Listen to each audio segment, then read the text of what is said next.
Hello everyone and welcome back to the channel. My name is Marcus from DM Photography, and in today's video I want to talk about my approach to street photography.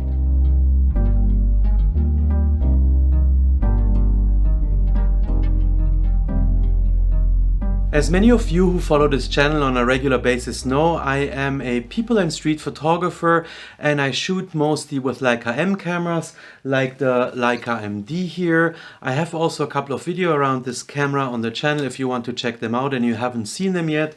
Or my Leica M6 if I'm up for film photography, which I'm doing a lot lately, and I also did a couple of videos on this camera and my experiences with it on this channel. Now in today's video I want to talk about a couple of situations and things that I do while I do street photography, and I also talk a little bit about the journey that I went through the last couple of years since I take photos with Leica M cameras. So maybe the most important thing that I found out for myself, at least in the last 12 to let's say 16 months, was how to position myself in the streets so that I can take the street photos that I want to take and not being too invasive in whatever place I am.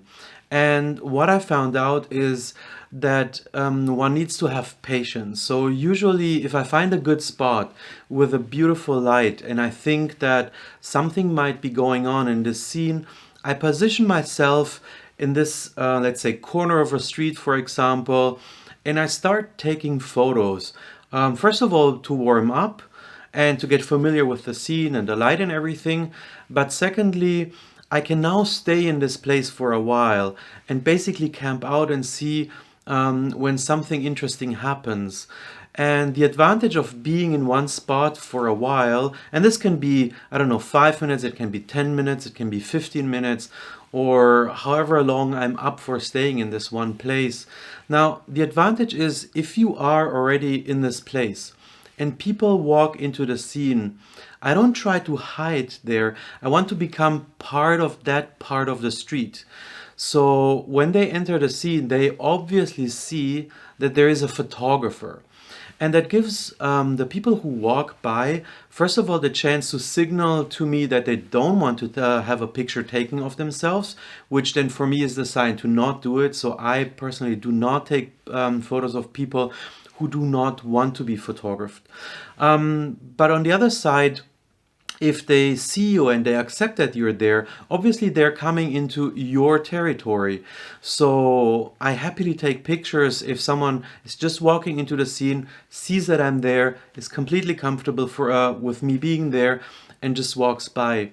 So this allows me the chance to blend into the environment, stay there, and just take the photos that I want to take.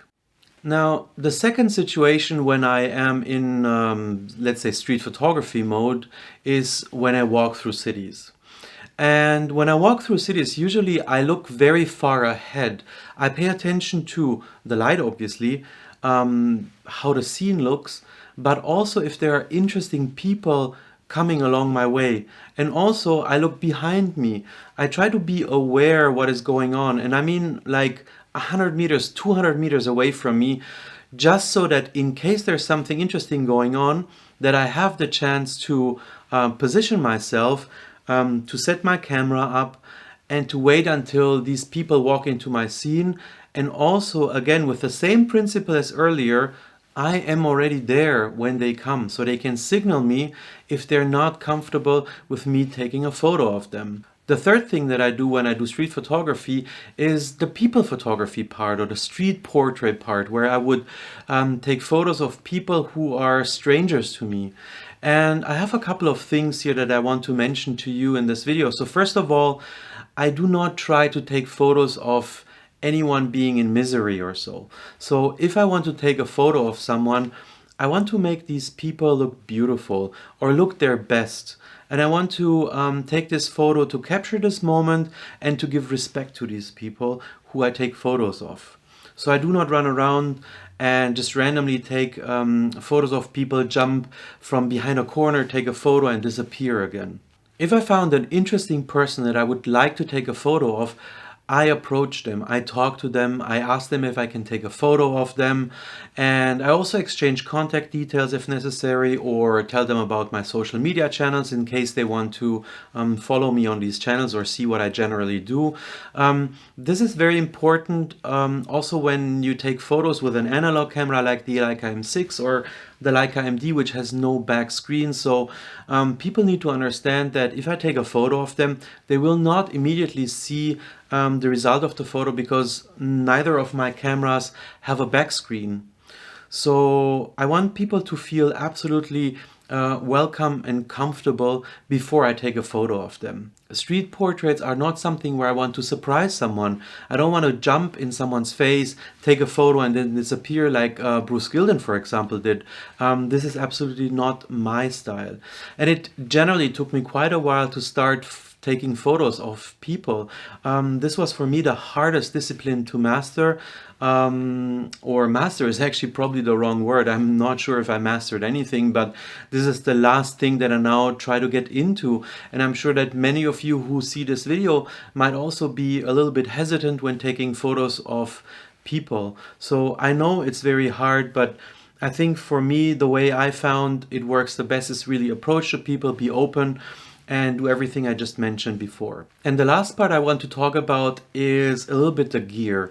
So, of course, you've just seen both of my cameras, but they have two different lenses on them. So I mainly do street photography with either the 35mm lens, which I have here, or the 50mm lens that I have on this camera right now. Because I just did some street portraits recently. So the 50mm lens is the one that I choose when I take photos of people, when I want to get close, when I want to have this beautiful depth of field. And the 35mm lens I use for general street scenes when I just want to capture situations. It's not necessarily for me the right lens for people photography, although I did so often in the past. What I also do when I do street photography is I very rarely have two lenses with me. Most of the times I walk around with one lens that I want to get familiar with through this viewfinder. I want to get used to this one focal length that my eye is trained for the whole day, ideally, on exactly this focal length. So in the morning, usually before I go out, I decide on the focal length and then just go through the day with it. So I very rarely take two lenses with me and then change in between. It happens sometimes, but yeah, very, very rarely. I also own, if you have seen one of my other videos, a 75mm lens, which I do not use very often in street photography.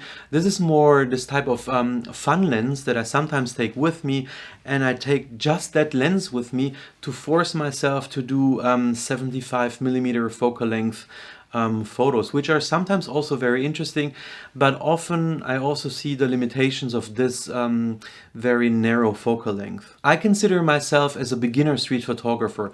Although I do it already since 2.5 years, I constantly learn new things.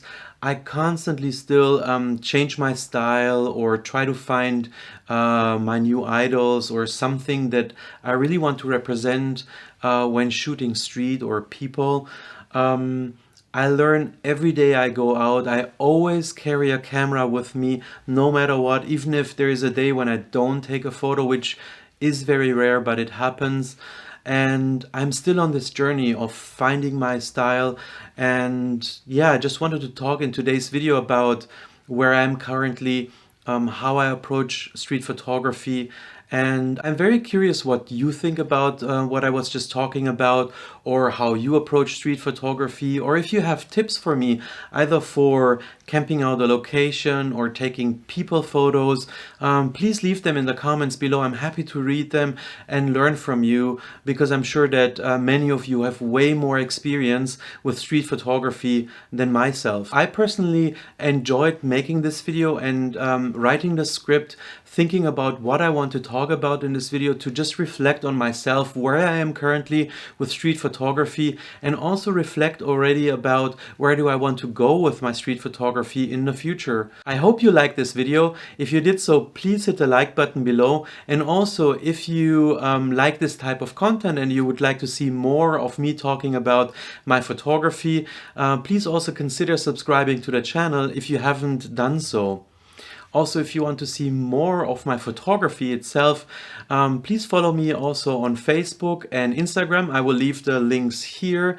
So before I leave you, and as always, I will now show you more of my street photography, and I'll see you next time.